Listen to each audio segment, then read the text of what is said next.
el Mesías del Islam. Solo el cristianismo cree que Jesús es el Mesías y el Redentor.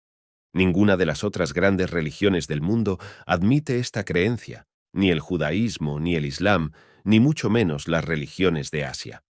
Ahora bien, todas estas religiones del mundo han tenido y siguen teniendo sus propios y excelentes investigadores, pensadores y exegetas.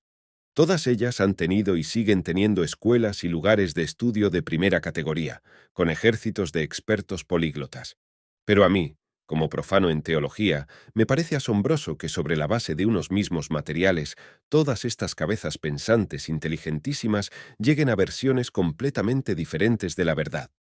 El judaísmo, el islam y el cristianismo basan sus exegesis en unos mismos profetas antiguos. ¿Cómo puede decirse, pues, que la exegesis es una ciencia exacta? Si lo fuera, sin duda podría esperarse de ellos que llegaran a resultados semejantes. Como claramente no es así, yo digo que ya nadie conoce la verdad. Estos investigadores se limitan a servir a su propia causa, crean en ella o no. El Islam contempla también la idea del día del juicio y del ajuste de cuentas final. Del mismo modo que el Apocalipsis de San Juan, el Corán nos dice: Sura 21, versículo 104. Ese día plegaremos los cielos, del mismo modo que se enrolla un documento. Del mismo modo que hemos producido la creación, así la haremos desaparecer.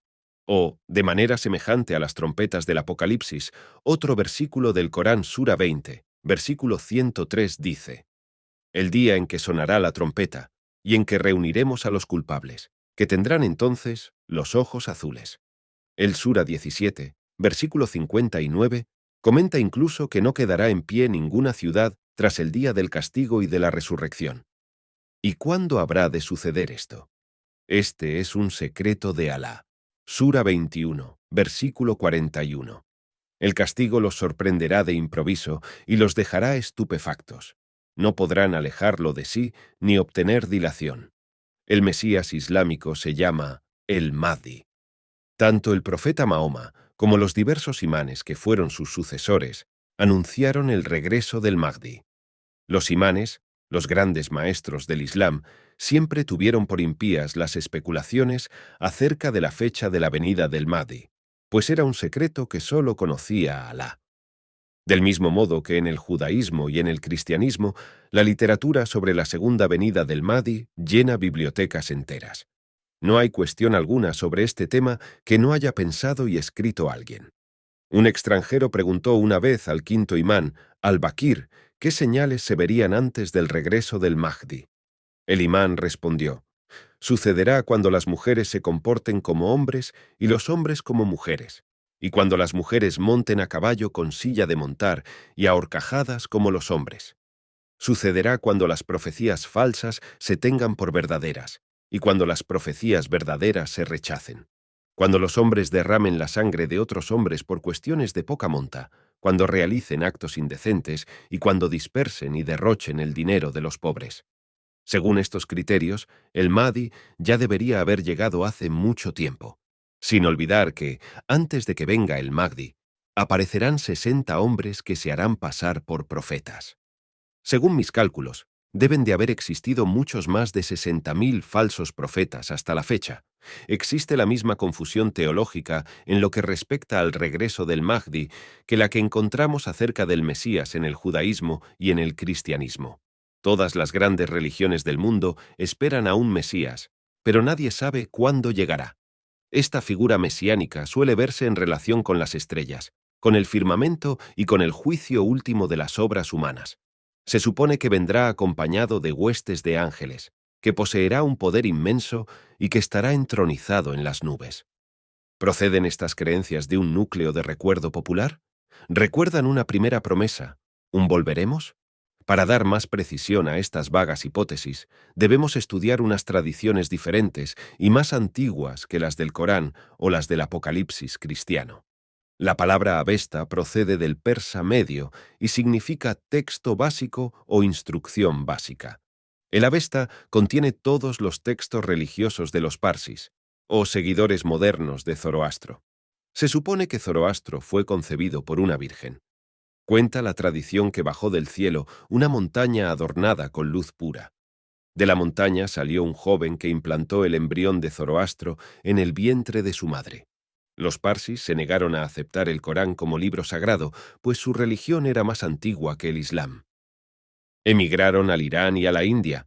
Aunque su lengua, el gujarati, es una lengua hindú moderna, siguen practicando el culto en la lengua religiosa de la Vesta, de manera semejante a la tradición católica de celebrar el culto religioso en latín. Los parsis se encuentran con un dilema semejante al de los seguidores de otras religiones. Solo se conserva aproximadamente la cuarta parte de los textos originales de la Vesta. Algunas partes de los textos de esta antigua religión persa se conservaron en textos cuneiformes que fueron escritos por orden del rey Darío el Grande, por su hijo Jerjes y por su nieto Artajerjes. El dios más importante de esta religión se llama Ahura Mazda, que creó el cielo y la tierra. Alabadas sean las estrellas. En los textos parsis, las estrellas fijas están ordenadas en diversas agrupaciones estelares, cada una de las cuales está sujeta a determinados comandantes. Las huestes celestiales son francamente militaristas. Hay soldados de las constelaciones y se libran batallas por todo el universo. Se alaba a las diversas estrellas con términos muy exaltados. Afrigan Rapidwin, versículo 13. Alabamos a la estrella Tistria, la brillante y majestuosa. Alabamos a la estrella Catabaeca, que gobierna las aguas. Alabamos a todas las estrellas que contienen simientes de agua. Alabamos a todas las estrellas que contienen simientes de árboles. Alabamos a las estrellas que se llaman Haptoiringa, las sanadoras, opuestas a las Yatus. Estos homenajes parecen ser algo más que meros adornos de la fantasía pura, pues los parsis poseían, desde un principio, cierto grado de conocimientos astronómicos. Sabían, por ejemplo, que los planetas eran cuerpos simples de forma redonda. Desde los tiempos más remotos, en los templos de los parsis se había venerado a los diversos dioses y a sus lugares de origen en el universo, de modos tales que casi presagiaban la revolución del pensamiento astronómico que desencadenó Galileo Galilei en 1610. En cada templo se encontraba un modelo circular del planeta al que estaba dedicado. En cada templo se llevaba una ropa especial y se seguían unas costumbres determinadas en función del planeta al que se veneraba. En el templo de Júpiter había que presentarse vestido de juez o de erudito. En el templo de Marte, por su parte, los parsis iban vestidos de rojo, llevaban ropas militares y tenían que conversar con tonos soberbios. En el templo de Venus había risas y bromas. En el templo de Mercurio había que hablar como orador o como filósofo. En el templo de la luna, los sacerdotes parsis se comportaban como niños que juegan a luchar entre sí y daban saltos y volteretas. En el templo del sol había que llevar ropas de brocado y había que comportarse como corresponde a los reyes del Irán. La cuadriga solis, el carro de 4 caballos con corceles alados, procede del folclore iranio 15. En la versión parsi, los dioses de los planetas se turnan para conducir el carro del sol. Y en los textos de la Besía se alaba al carro celeste y a sus conductores en los términos siguientes. Yasna, capítulo 57, versículo 27. 4 corceles, blancos, brillantes, relucientes, astutos, prudentes, sin sombra, cabalgan por las regiones celestiales más veloces que las nubes, más veloces que las aves, más veloces que las flechas, adelantan a todos los que los siguen. En estos textos abundan en el universo tales máquinas voladoras. Casi no hace falta decir siquiera que los parsis esperaban la reaparición de sus dioses. Creían que los seres de luz volverían a descender de los cielos y a salvar a la humanidad atribulada. El propio Zoroastro preguntó a su dios Ahura Mazda sobre el fin del mundo, y éste le dijo que habría una batalla final entre los buenos y los corrompidos. Bajarían de los cielos muchos archiconquistadores. Estos serían inmortales y poseerían el conocimiento de todas las cosas. Antes de que aparezcan en los cielos, el sol se cubrirá de oscuridad. Habrá terremotos y fuertes tormentas y vientos, y caerá una estrella del cielo. Después de una batalla terrible, en las que los ejércitos se enfrentarán en masa, alboreará una nueva edad de oro. La humanidad adquirirá entonces tales conocimientos en las artes de la curación que podrán curarse los unos a los otros, aun cuando estén próximos a la muerte. Esta versión de la redención no parece demasiado diferente de la que nos encontramos en otras religiones, aparte de la presencia de estos archiconquistadores, de los dioses procedentes de los mundos estelares, que aparecen como salvadores definitivos y esperados. La Edad de Oro. En el hinduismo, todo se complica más por la existencia de deidades multiformes. Al principio de las 4 épocas del mundo hubo una era de los dioses, la Krta Yuga o Deva Yuga. Este periodo fue perfecto en todos los sentidos, pues en él no existía ni la enfermedad, ni la envidia, ni el enfrentamiento, ni la mala voluntad, ni el miedo, ni el dolor. En aquellos tiempos, según las enseñanzas hinduistas, todas las personas tenían fijo su propósito únicamente en el Brahma superior, e incluso los miembros de las 4 castas vivían en armonía entre sí.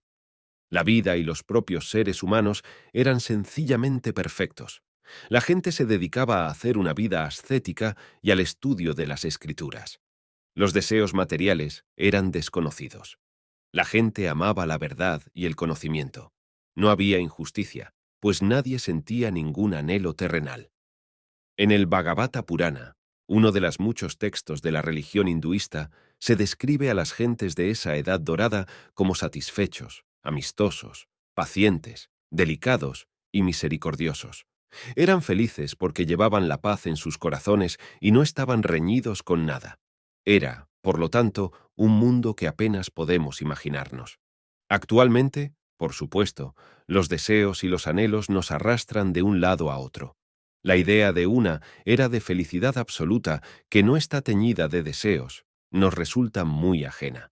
Pero esta edad de oro del hinduismo no es, por así decirlo, más que un deseo proyectado sobre el futuro lejano. Tal como fue la edad soñada, así volverán a ser las cosas en el futuro. Volverá una era de belleza, de fuerza, de juventud y de armonía. El hinduismo no tiene una pareja fundadora como Adán y Eva. Brahma creó a 8.000 personas de una vez, 1.000 parejas de cada casta que eran como los seres divinos. Los miembros de estas parejas se amaban entre sí, pero no produjeron hijos. Solo al final de sus vidas engendraron 2 hijos cada una de estas parejas, no por el sexo, sino solo por el poder del pensamiento.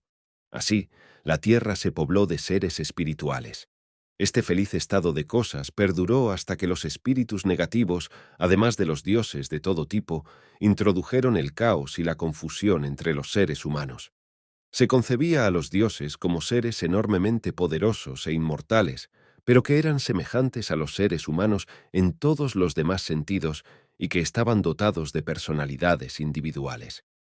La más alta de estas deidades era el príncipe del universo, que lo gobernaba todo. Los dioses hindúes son tantos, tan diversos, y están tan interrelacionados entre sí que no puedo describirlos aquí con mayor detalle.